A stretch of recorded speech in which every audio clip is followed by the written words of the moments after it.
Israel has been to hell and back. Nahum 2. The juggernaut is coming.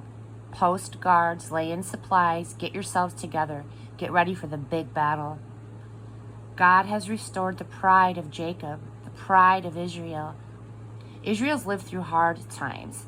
He's been to hell and back. Weapons flash in the sun, a soldier splendid in battle dress. Chariots burnished and glistening, ready to charge. A spiked forest of brandished spears, lethal on the horizon. The chariots pour into the streets, they fill the public squares, flaming like torches in the sun, like lightning darting and flashing. The Assyrian king rallies his men, but they stagger and stumble. They run to the ramparts to stem the tide, but it's too late. Soldiers pour through the gates. The palace is demolished. Soon it's all over. Nineveh is stripped. Nineveh doomed. Maids and slaves moaning like doves, beating their breasts. Nineveh is a tub from which they've pulled the plug. Cries go up, do something, but it's too late. Nineveh is soon empty, nothing. Other cries come, plunder the silver, plunder the gold, a bonanza of plunder, take everything you want. Doom, damnation, desolation.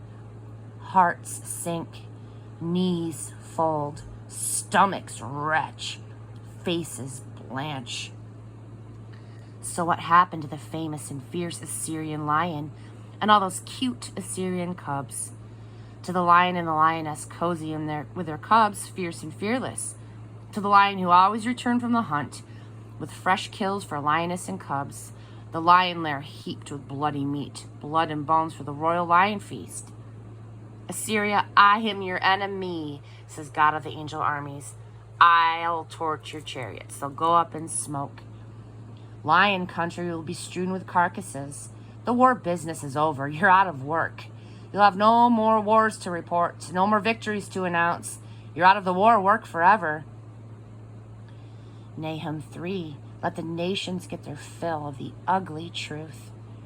Doomed to murder city, full of lies, bursting with loot, addicted to violence.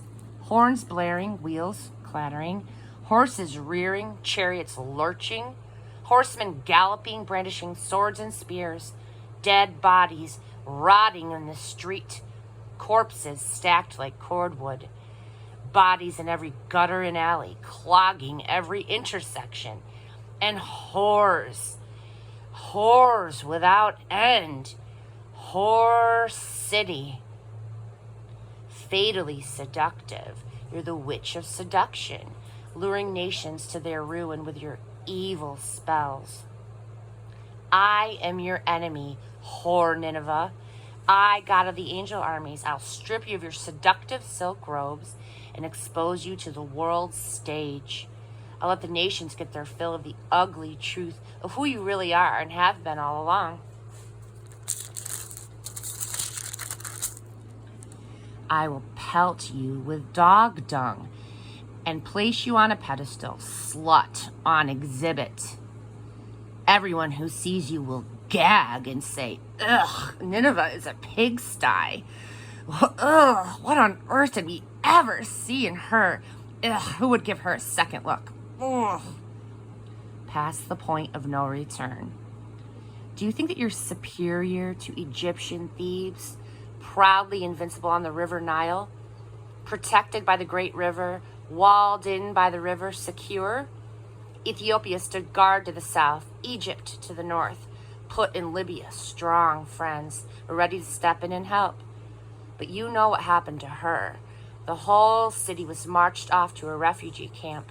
Her babies smashed to death in public view on the streets. Her prize leaders auctioned off. Her celebrities put in chain gangs. Expect the same treatment, Nineveh. You'll soon be staggering like a bunch of drunks, wondering what hit you, looking for a place to sleep it off. All of your forts are like peach trees, the lush peaches ripe, ready for the picking. One shake of the tree and they fall straight into hungry mouths. Face it. Your warriors are wimps. You're sitting ducks. Your borders are gaping doors, inviting your enemies in. And who's to stop them? Store up water for the siege. Shore up your defenses. Get down to the basics. Work the clay and make bricks. Sorry, Too late. Enemy fire will burn you up. Swords will cut you to pieces. You'll be chewed up as if by locusts. Yes, as if by locusts, a fitting fate. For you yourselves are a locust plague. You've multiplied shops and shopkeepers, more buyers and sellers and stars in the sky. A plague of locusts, cleaning out the neighborhood and then flying off. Your bureaucrats are locusts. Your brokers and bankers are locusts. Early on, they're all at your service, full of smiles and promises. But later, when you return with questions or complaints, you'll find that they've flown off and are nowhere to be found. King of Assyria, your shepherd leaders in charge of caring for your people, are busy doing everything else, but they're not doing their job, and your people are scattered and lost, and there's no one to look after them. You're past the point of no return. Your wound is fatal. When the story of your fate gets out, the whole world will applaud and cry, "Encore!" Your cruel evil has seeped into every nook and cranny of the world. Everyone has felt it and suffered.